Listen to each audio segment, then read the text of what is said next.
बहुत बहुत धन्यवाद माननीय मुख्यमंत्री डॉक्टर मोहन यादव जी। और अब मैं पुरस्कार हेतु आमंत्रित कर रहा हूं सैनिक 380 श्री राजेंद्र डाबी जी एसडीआरएफ कि वे मंच पर आए। सैनिक राजेंद्र डाबी जी कृपया मंच पर आए। माननीय मुख्यमंत्री डॉक्टर मोहन यादव जी उन्हें यहां पर पुरस्कार प्रदान करने वाले हैं अतिथियों के साथ। आपकी जोरदार तालियों के साथ कुमारी कीर्ति सिसोदिया जी युवा आपदा मित्र कृपया मंच पर आए। श्री राधेश्याम जाधव जी सिविल डिफेंस वॉलंटियर कृपया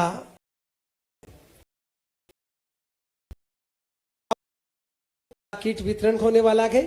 कुमारी सोनम बघेल जी, श्री श्याम शर्मा जी कृपया मंच पर आए। कृपया तालियों में कंजूसी नहीं, जोरदार तालियों से आप इनकी हौसला अफजाई करें। होमगार्ड आपदा मित्र और सिविल डिफेंस वॉलंटियर्स को किट और प्रमाण पत्र वितरित करते हुए माननीय मुख्यमंत्री डॉक्टर मोहन यादव जी।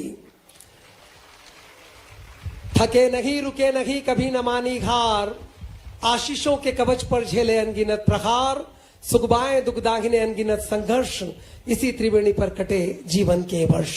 आप देख रहे हैं माननीय मुख्यमंत्री डॉक्टर मोहन यादव जी यहां पर हौसला अफजाई करते हुए, उन्हें पुरस्कार बांटते हुए, किट वितरित करते हुए आपकी जोरदार तालियों के माध्यम से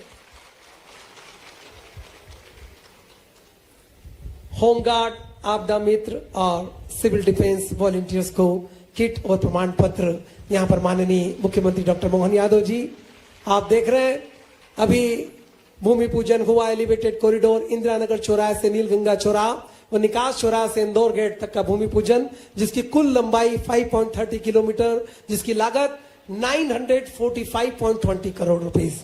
तो चलिए दोस्तों, इंतजार की घड़ियां समाप्त। जिन्हें सुनने के लिए हम यहाँ पर मौजूद हैं, ऐसे हम सभी के लाडले मुख्यमंत्री डॉक्टर मोहन यादव जी को आमंत्रित करता हूं, जो आपकी जोरदार तालियों के साथ जरा जोरदार तालियों से स्वागत करें माननीय मुख्यमंत्री डॉक्टर मोहन यादव जी का।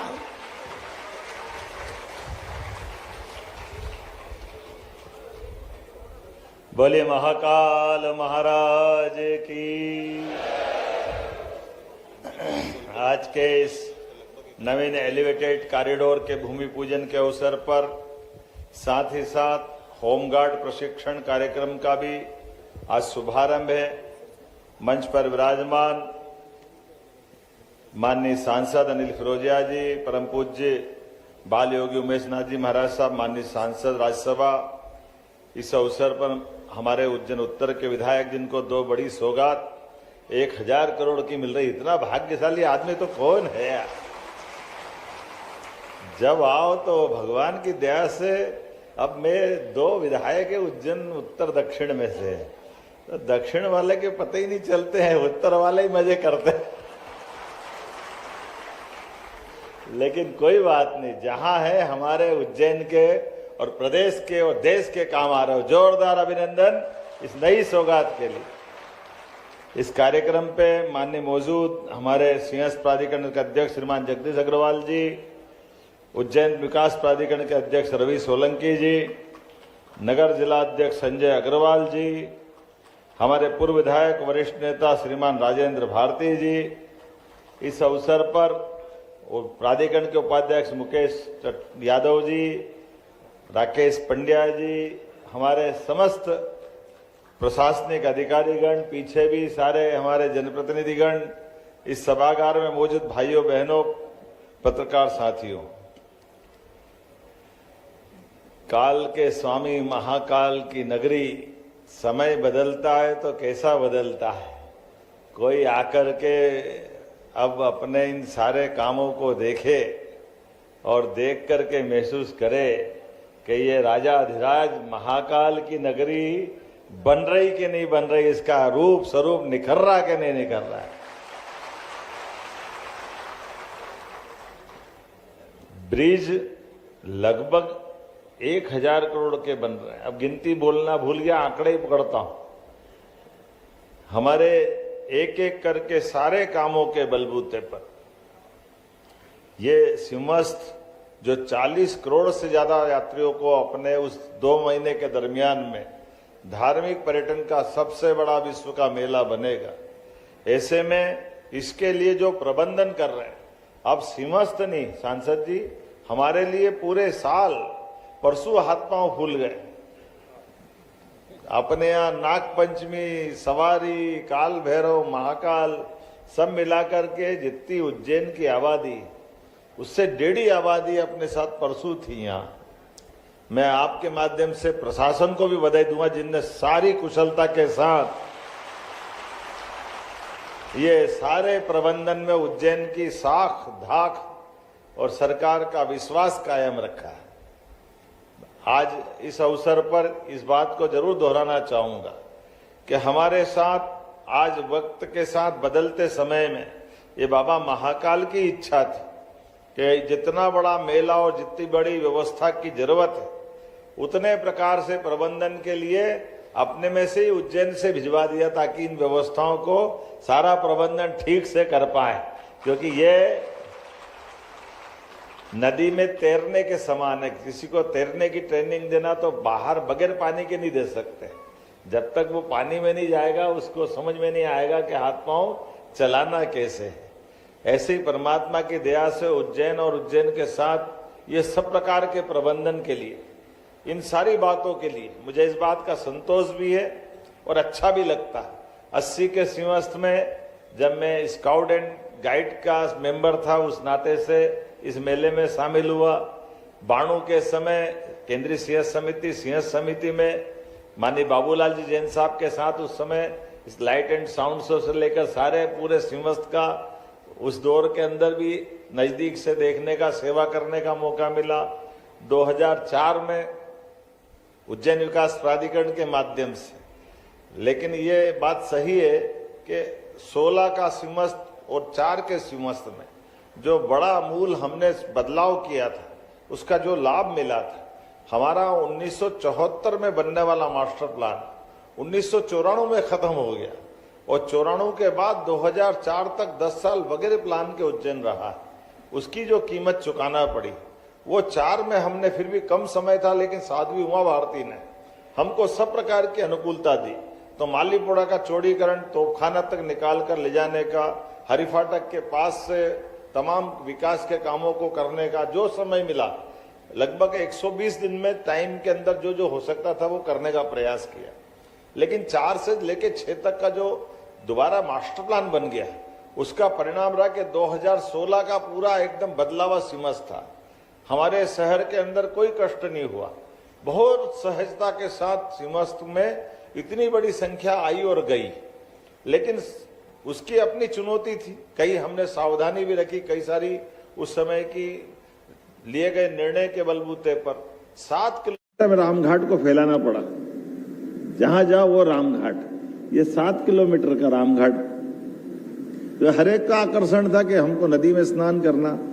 तो ये जो ध्यान में आया कि हमारे पास सिंहस्थ में उज्जैन के बाईपास बना करके उज्जैन के बाहर की तरफ का भी उपयोग करके और उज्जैन को उज्जैन जैसा बनाना है, तो आपने ध्यान दिया कि यशस्वी प्रधानमंत्री के लिए जोरदार अभिनंदन करें श्रीमान नरेंद्र मोदी जी, जिनके माध्यम से 2014 के बाद स्मार्ट सिटी का पैसा आया और स्मार्ट सिटी के पैसे से तत्कालीन कलेक्टर भी यहाँ मौजूद है आशीष सिंह जी, उसके पहले वाले मनीष सिंह भी मेरे साथ है। हमने वहाँ महाकाल के महालोक का निर्माण करा करके सिंहस्थ के पहले हमारे बाबा महाकाल की धार्मिक पर्यटन के आधार पर रचना बनना चाहिए और इसीलिए एक बड़ा निर्णय हुआ। तीर्थाटन से भी रोजगार मिलता है, तीर्थाटन से भी हमारे सब प्रकार के विकास की संभावना खुलती और उसी का परिणाम है कि अब जब 2028 की तरफ बढ़ रहे हैं तो बड़े पैमाने पर अब उज्जैन इंदौर महानगर हो गया है। ये मेट्रोपॉलिटन का मतलब महानगर, और महानगर में 6 जिलों को मिलाकर के प्लान कर रहे हैं और 6 जिलों को मिलाकर प्लान कर रहे हैं। तो प्रत्येक काम आज से 100 साल बाद भी काम आए इस तरह से प्लान कर रहे हैं और उसी का परिणाम है। आप बताओ, इंदौर गेट से लगा करके निकास चौराहे तक ये जो मार्ग है उस मार्ग को छेड़ेंगे नहीं, इस मार्ग के ऊपर मार्ग बना देंगे। अब ये तो चमत्कारी तो है, एक नीचे भी सड़क ऊपर भी सड़क। ये उसी प्रकार से जैसे हमने लवकुश चौराहा इंदौर में देखो, एक नीचे सड़क, दूसरा ब्रिज, तीसरा एलिवेटेड ब्रिज, उसके बाद रेल मेट्रो ट्रेन भी जा रही, 4 ब्रिज एक जगह पे निकल रहे हैं। ये केवल टेक्नोलॉजी का भी और व्यवस्थाओं को सुचारू संचालन का भी चमत्कार है। अब तो हमारे लिए जो गति से काम चल रहा है, इन काम के अंदर ये दोनों एलिवेटेड आज जब लगभग 1000 करोड़ की लागत से बन रहे हैं, ये जरा माननीय सांसद जी, ये जो सीआईआरएफ का जो पैसा मिलता है, एनएच जब बनता है तो एनएच के लिए जब हम भूमि अधिग्रहण करके देते हैं, जैसे रेल की लाइन डाल रहे हैं, तो रेल लाइन में रेलवे एक कंडीशन लगाता कि जमीन आप खरीद के दो, फिर हम आप रोड बना देंगे, रेल की पटरी बिछा देंगे। पैसा ये अपने को लगाना पड़ता है, लेकिन कोई बात नहीं, सड़क बने, रेल पटरी बने। अब तो धीरे धीरे करके ये एलिवेटेड रोड के आधार पर जो हमारा रेलवे स्टेशन, बस स्टैंड का जो आनंद आएगा, जो आज यहां से बन रहा है, ये नानाखेड़ा बस स्टैंड के पास, गेल के पास से चलता हुई सड़क आएगी। वो चलती हुई सड़क नीलगंगा से होती हुई इंदौर गेट से निकास चौराहा और ठेठ आपका मक्सी रोड के आगे मंडी के आगे पहुंच जाएगी ये डायरेक्ट। और महाकाल जाना तो महाकाल जाओ, तो महाकाल के लिए वैकल्पिक मार्ग के रूप में काम आएगी। अभी महाकाल के रूप में वैकल्पिक मार्ग के नाते से ये सीधा हमको वहां पहुंचाने के लिए, और हर हालत में जैसा फ्रीगंज का ब्रिज अपना बना, उसके पास में एक और ब्रिज है ही सही, तो यहां से वहां तक रेल को लेकर के 3 तो हमारे ब्रिज हो जाएंगे, 4 तो ब्रिज हो जाएंगे, एक अंडर ब्रिज भी है। ये 5 अपनी रेल पटरी को केवल छिपराजी से लगा करके 0 पॉइंट ब्रिज तक ये 5 जगह काट रही है। वो 6ठी आपके मक्सी रोड के जो हम अपने डिपो चौराहे का ब्रिज अलग से ले लें, वो 6 ब्रिज है। लेकिन इसके बाद भी 7वां फिर है जो गरुड़ बाईपास से वापस क्रॉस कर रहा है। तो ये हर एक जगह रेल हो या नदी हो, हर एक जगह जहां हमको लग रहा है कि आवागमन के लिए ब्रिज बनाना कोई बड़ी बात नहीं, ब्रिज का प्रॉपर उपयोग नगर के लिए स्थायी रूप से होना चाहिए। ऐसे में एलिवेटेड ब्रिज तो पहली बार बन रहा, जोरदार अभिनंदन करो एलिवेटेड ब्रिज के। और संयोग से दोनों उत्तर में ही बन रहे, कोई बात नहीं, जो आपकी सारे प्रश्नों के उत्तर एक ही जगह है। हमारे लिए बाबा महाकाल महाराज की, क्योंकि सारा भीड़ का प्रबंधन पुराने शहर में ही होने वाला है, सारे देवस्थान पुराने शहर के लिए ही। इसलिए मैंने प्रशासन से भी कहा कि हमारे अब आने वाले भी विकास के पैमाने उस केंद्र में मांग के करो। जैसे गुब्बारा फुलाते तो चारों तरफ फूलता है, एक तरफ नहीं फूलता है, ऐसे चारों तरफ प्लान बनाने की जरूरत है। और आने वाले समय में ये इसी प्रकार से बढ़ता जाएगा। मेरी अपनी ओर से एक बार फिर बधाई। आंकड़ा नहीं बताऊंगा कुल मिलाकर के कितनी आंकड़े तक पहुंच रहे हैं, ये सब अपन सीमांत के लोकार्पण के समय बताएंगे, अभी थोड़ा ठीक नहीं रहेगा बताना इसलिए। लेकिन ये जो आपका इंदौर उज्जैन 6 लेन 80% से ऊपर हो गया, ये हमारे अपने धार्मिक श्रद्धालुओं के लिए। अभी जो कावड़ यात्री आ रहे हैं, कावड़ यात्रियों के लिए भी पैदल जो आ रहे हैं, अपनी सरकार के माध्यम से इंदौर उज्जैन उनको खाने पीने की, चाय पानी का सारा प्रबंधन भी अपनी व्यवस्थाओं के माध्यम से प्रशासन से अपन करा रहे हैं। क्योंकि हमारा जवाबदारी है, कोई भी दर्शनार्थी आए, कोई भी श्रद्धालु आए, हमारे यहां से उसको कष्ट नहीं होना चाहिए, खाने पीने रहने सहने कोई कारण से और कोई उसको गंतव्य तक भी पहुंचाने में दिक्कत हो तो उसके लिए भी सरकार तैयार है। सरकार के माध्यम से इन सारी व्यवस्थाओं का जो हमारा संकल्प है, उम्मीद करेंगे इस संकल्पों के बलबूते पर। यह तो हो गया भौतिक निर्माण, लेकिन जिनका हम ट्रेनिंग करा रहे हैं, इनका तो होम गार्ड नाम ही कितना अच्छा है।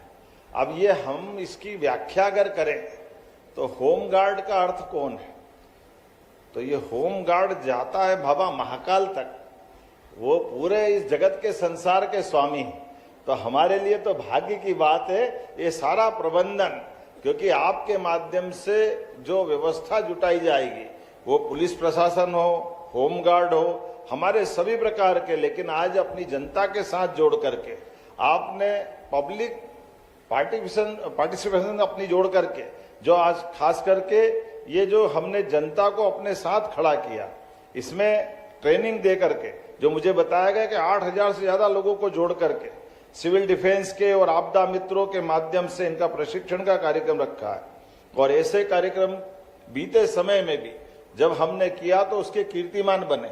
अभी आपके वर्तमान के उपकरण भी देख रहा था कि हमारे यहाँ अगर कोई पानी में अंदर गोता लगाएगा तो गोता लगा करके अंदर की स्थिति भी ऊपर बताता रहेगा, और उसी के साथ साथ हर एक प्रबंधन, और उसका परिणाम है कि बड़े पैमाने पर लोगों की जान बचाने का, जान माल की रक्षा करने का और इस मेले को सुचारू रूप से संपन्न बनाने का। लेकिन सरकार के माध्यम से भी सारे प्रबंधन किए जा रहे हैं। अभी आपके इस होमगार्ड्स के नए प्रोजेक्ट को लेकर कलेक्टर चिंता कर रहे थे, वो बता भी रहे थे, ट्रेनिंग, सामान और क्या क्या बता रहे थे। हमने कहा चिंता मत करो, सब बाबा महाकाल पूरा करेंगे, जो जो मांगोगे सब मिलेगा, कोई परेशानी नहीं है। अपने इन प्रबंधनों के बलबूते पर जब हम अपने मनुष्यों के साथ इस संबंध को देखते तो किसी को भी कष्ट हो जाए तो फिर कष्ट का मतलब क्या है। हम आपदा प्रबंधन के इस पूरे अभियान के लिए मैं अपनी ओर से बधाई देना चाहता हूं। और सच में आप तो संकट मोचक, हमारे लिए संकट मोचक का अर्थ क्या है बताने की जरूरत है। कठिनाई में आपकी याद आती है, और आपकी इस ट्रेनिंग के लिए अब कौन कौन से प्रकार से ट्रेनिंग होती है, प्राकृतिक आपदा हो, भीड़ प्रबंधन हो, यातायात व्यवस्था हो, विषम परिस्थितियों को संभालना हो, हर एक जगह आपकी भूमिका सच्चे हीरो जैसी होती। हीरो हो या बहने, हीरोइन बोल सकता हूं, ऐसा भी नहीं, आपके लिए भी बोल रहा हूं। आपने लिए ये दौर है, हमारे लिए ये चुनौती का भी समय है। लेकिन ये बात सही है, अगर मैं प्रबंधन की दृष्टि से देखता हूं तो 2016 में 7 किलोमीटर के घाट थे और अब कमोबेश 37 किलोमीटर के घाट हो जाएंगे, तो ये बहुत बड़ी चुनौती होगी। ऐसे में अब जब मैं सर्प मित्रों की ट्रेनिंग भी देख रहा हूं तो पहले तो हमारा मुकेश इंगले 2-5 जने ही थे, अब 300 सर्प मित्रों की ट्रेनिंग हो रही। तो जो हमारे परमात्मा की दया से जाने क्या, एक उज्जैन और ये ज्योतिर्लिंगों के सामने एक कोई पीएचडी इस पे भी कराना कि जहां जहां ज्योतिर्लिंग है वो हर ज्योतिर्लिंग पे सारे विषैले सर्प पाए जाते हैं।